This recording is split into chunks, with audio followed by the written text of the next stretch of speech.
sa panibagong pangaras ng China sa ating mga barko sa West Philippine Sea. Turbida ng China. Hindi naman tayo nagkikipagdigmaan sa kanila. Nagatid lang tayo ng supply, pagkain, bayan sa ating mga sundalo nakadestino dyan sa Ayungin Shoal. Saka may karapatan tayo sa sovereign rights. Talagang hindi tumitigil. Hingi po tayo ng reaksyon mula kay Professor Renato De Castro ng De La Salle International Studies. Magandang umaga, Professor De Castro. Magandang umaga naman po sa inyo. Kamusta po kayo? Okay lang po. Prof, this is Aljo Bendijo. Sa ngalan ni Kong Erwin Tulfo, live na po tayo sa Punto Sintado Reload, PTV at Radyo Pilipinas. Pwede mong pakilakasan po, hindi ko po kayo madinig. Professor, magandang umaga. Loud and clear. Magandang umaga po. Yes, Prof, this is Aljo Bendijo. Sa ngalan ni Kong Erwin Tulfo, Punto Sintado Reload ng ating programa. Naka-live na tayo sa Radyo Pilipinas at PTV. Magandang umaga, Al. Magandang umaga po. Ted Pailo, no? Aljo Bendijo po. Aljo. Aljo. Yes, sir. Okay. Ano po ang inyong reaksyon dito sa panibagong pangaras na naman ng China sa ating po mga barkong gumagawa lang po ng RORE, Rotational and Resupply Mission, dyan sa ating teritoryo. Sovereign rights sa Ayungin Shoal. Go ahead po, Professor. Well, ini-expect na natin yan, no? Kasi yung goal talaga ng China ay nasa sinasabi, no? Na ginamit na termino ni Secretary Gibo Chidoro, pananakop. Pananakop. Sinasakop ng China yung 90% ng South China Sea at makikita natin yan sa nilabas last year nung September nung Ministry of Natural Resources nila, yung 9-dash line, dinagdagan nila ng 10-dash line. Okay. So talaga yung sinasabi ng mga spokesperson ng Ministry of Foreign Affairs ng China our action has always been consistent kasi talagang ang goal nila pananakop po. Pag sinakop nyo ang isang teritoryo, of course yung unique sa China, yung karagatan, yung sinasakop ng China dalak niya talagang paalisin dyan yung mga mangingisda natin, Coast Guard natin, yung Navy natin, and of course yung mga kasundaluhan natin na nandun sa BRT Sierra Madre. So talagang ganyan talagang this will continue, talagang sabi nga ng ating presidente, malakas at makapangyarihan ang Chino at sa atin naman determinado tayo na hindi payagan natin ang China na sakupin ang malaking porsyento ng South China Sea at of course ang West Philippine Sea. Professor, tama lang bang ginagawa ng Pilipinas ngayon? Mahinahon tayo at iginigit natin ang ating sovereign rights diyan sa EEZ, Ayungin Shoal. Ayun yung policy na sinabi ni President Marcos nung in-interview siya ng Bloomberg. Sabi niya iano ko sa English, I don't want to poke the bear. Okay. Ayaw natin palibralistin na tayo ang resibo, tayo na ninakop. So by doing such a thing, we are showing to our people, we're showing to the world that China is the aggressor, China is the expansionist power, China is extremely coercive. Pero ang problema dito, hindi talaga patitinag ang China. Hindi nila kinikilala ang international law, Professor. Ano po ang dapat gawin ng Pilipinas dito? May mga kalyado tayo, Amerika, nakaantabay. Ang Japan, ang New Zealand, meron tayong Mutual Defense Treaty. Canada Ano bang gagawin natin dito? Pwede na ba nating igiit na itong Mutual Defense Treaty? Magre-retaliate na ba tayo? Or patuloy lang tayong maging mahinahon? Una, explain ko yung sinasabi natin, invoke natin yung Mutual Defense Treaty. The Mutual Defense Treaty is always in operation Okay. Nagpapalakas tayo ng sandatahang lakas. Tapos nagkukonsult tayo sa Amerika. Ang sinasabi natin palagi, yung Article 4. That an attack on a Philippine public vessel, air or sea, will be considered an attack on the United States. Hindi pa natin yun ini-invoke. Kasi hindi na pa naman kinetic. Hindi pa armado. Pero we are continuously consulting with our treaty ally, the United States. And of course, next month pipirmahan natin yung trilateral security partnership with Japan and the United States. So palalakasin natin yung pwersa natin. At of course, kailangan rin palakasin natin ang loob natin Kasi katulad ko sabi ni Associate Justice Carpio, this will be a generational struggle. So nangyayari ito ngayon kasi talagang malakas ang China. Ang China ho, ang merong pinakamalaking navy sa buong mundo. Nadaig niya na ho. Makapangyarihan talaga. Opo, oo. Oo, talagang yung mobilization ho ng China, yung announcement ho ni President Xi Jinping, we have to prepare for war at sea. So talagang determinado ho sila at tayo ho naman kung aatras ho tayo, talagang sasakupin ho nila yung malaking porsyento ng kalagatan ng South China Sea. Baka magigising ho tayo sa isang umaga, kanila na ho ang korehidor. Naku. Itong trilateral agreement with US and Japan, makakaapekto ba yan sa ugnayan natin sa China? Hindi ba mas magiging agresibo sila sa pag-angkin ng teritoryo natin sa WPS? Go ahead po. Expect na ho natin that China has always been aggressive ho. Kasi ho, nagagalit lalo sila sa atin ho dahil nga, una pinapalaga natin sila. Pangalawa ho, sabi na ho ni Foreign Minister Wang Yi, nang tinawagan niya ho si Secretary Enrico Manalo last December ho, bakit kayo nagbago ng polisiya? Bakit kayo nagbabago? No, kasi tingin ho ng China sa panahon ho ni President Rodrigo Duterte, nabili niya na tayo. Pero ngayon, suddenly pumapalag tayo. So talagang gigil na gigil ho sila sa atin. So let's expect the worst and prepare, hope for the best and expect for the worst. Lalo na yung recent warning ho ng Chinese Coast Guard, the Chinese Foreign Ministry. Ang masakit pa ho dito, tayo pang sinisisi ng mga Chino. Tayo daw ho nagpo-provoke, tayo aggressive. Samantala kung mapapanood nyo yung nangyari ho last Saturday, no? Na umatras pa yung kanilang malaking boat at binomba yung ating resupply boat ho. Okay.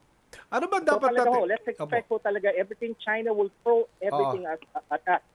Even yung kitchen sink, ika nga. Okay. But we have to stand on our ground.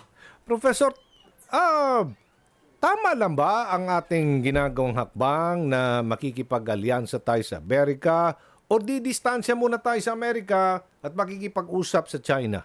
Ano sa tingin nyo? Pwede ho yan. Okay. Pero madami ho akong options nakikita ho. Unang option ho natin, yung magdadala ho ng supply talagang Philippine Navy ship. Okay. No, pag binomba yun na talaga yan. Pero pag binomba ho yan talaga, act of war na yan.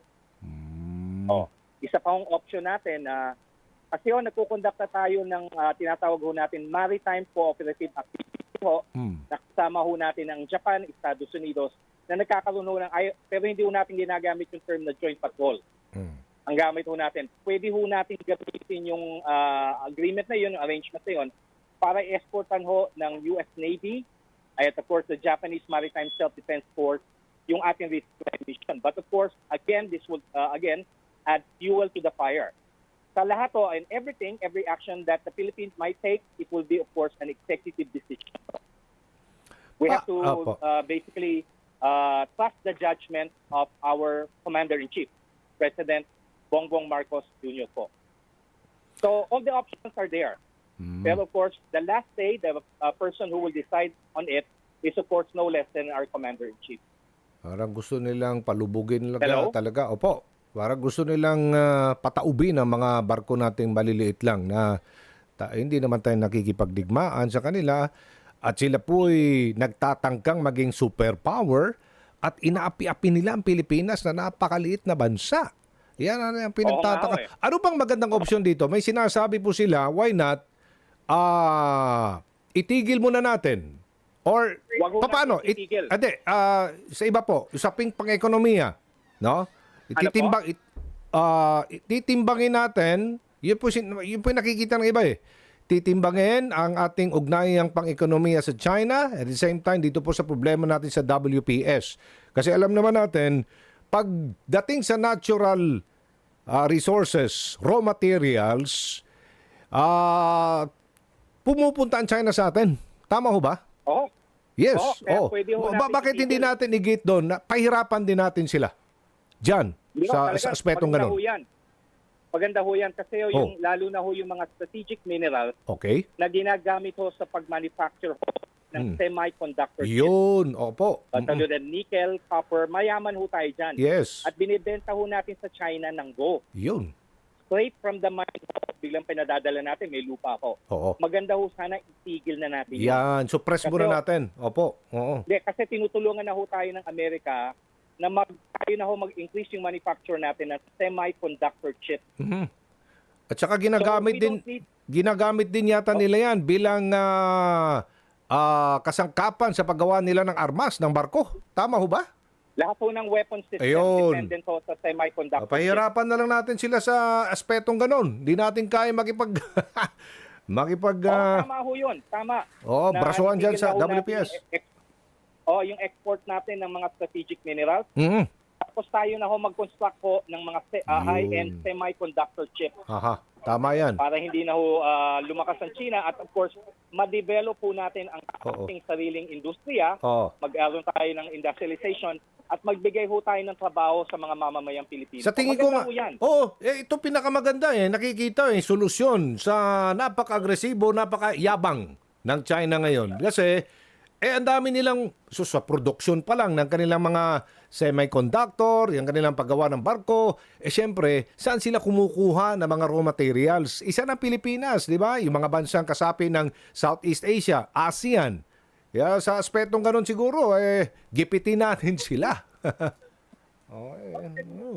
Professor. Dapat ituloy ho yun. Okay, sige. So, okay. Sa tingin ninyo, Prof, ito na, realidad tayo, ano pang dapat gawin ng Pilipinas dito po sa patuloy na pangaras ng China? Hindi ba tayo, panahon na bang magre-retaliate tayo sa pamamagitan ng pagbuga din ng tubig ngayon or mahinahon? Huminahon tayo, patuloy. Ang solusyon ho dito, kasi dapat natin intindihin at explain ho i-discuss ho natin sa ating mga kababayan Aha. na ang problema natin sa China, malawakan yan at mahabaan.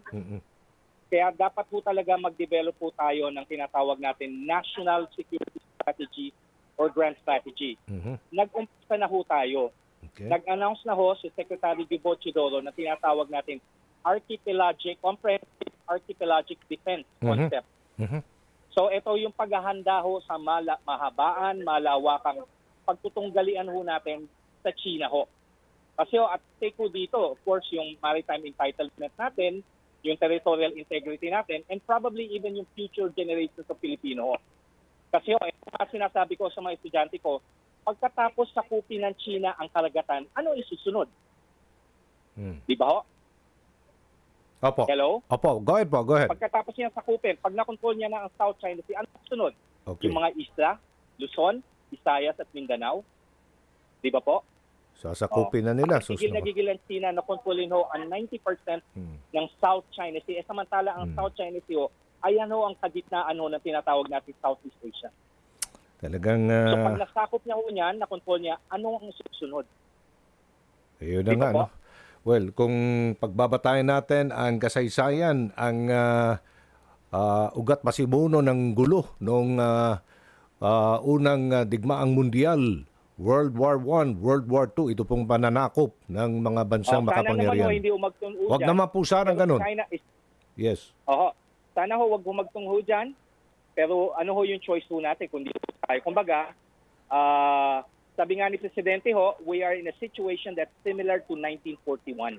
Yung speech niya ho, sa Canberra, sa harap po ng Australian Parliament. So, talagang nilantad na ho ng ating Presidente, anong sitwasyon natin? Nako. Dahil kapitbahay ho natin, kumbaga malapit ho sa ating baryo, isang bansa na malakas, makapangyarihan at of course nananakop. Basta ang punto de vista lang natin dito, hindi tayo susuko. Hindi. Hindi naman tayo... Talagang dapat... Opo.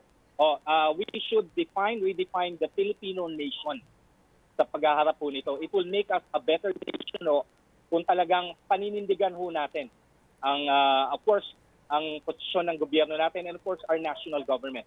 What is very important at this point in time is national unity.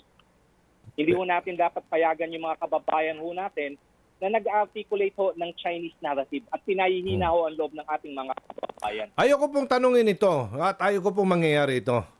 Nakikita nyo ba na may digma ang mangyari? Professor? Ako ay isang akademiko ko, no? Opo. Ang focus ko talaga strategic studies, security studies, Okay. international relations. Okay. sabi nga ho ni Presidente, babalik ho ako dun sa kanyang speech na dineliver sa Canberra. Oo. Our situation right now is similar to our situation in 1941. Mm-mm. Ano ho ba nangyari noong 1941? Mm-mm. Sinakop tayo ng... Sana ho hindi mangyari, Nako, wag pero naman. hindi na natin. Lalo na ako na nag-aral ho, nagpadalubhasa. Hindi ko, lalo na kung titignan ko ang kasaysayan natin, kasaysayan ng mundo, hindi ho talaga, imposible ho yan. It's always a possibility. So, let's not despair, but prepare for the coming storm. Well, Let's not talaga. despair and let's strengthen ourselves as a nation, a cohesive and resilient Filipino nation ho. Okay. Maraming salamat po sa inyong panahon. Sa inyong oras, Professor Renato de Castro ng De La Salle International Studies. Maraming Morning. salamat rin ho at maraming salamat ho. Magandang umaga ho sa ating mga kababayan. Okay, sige po.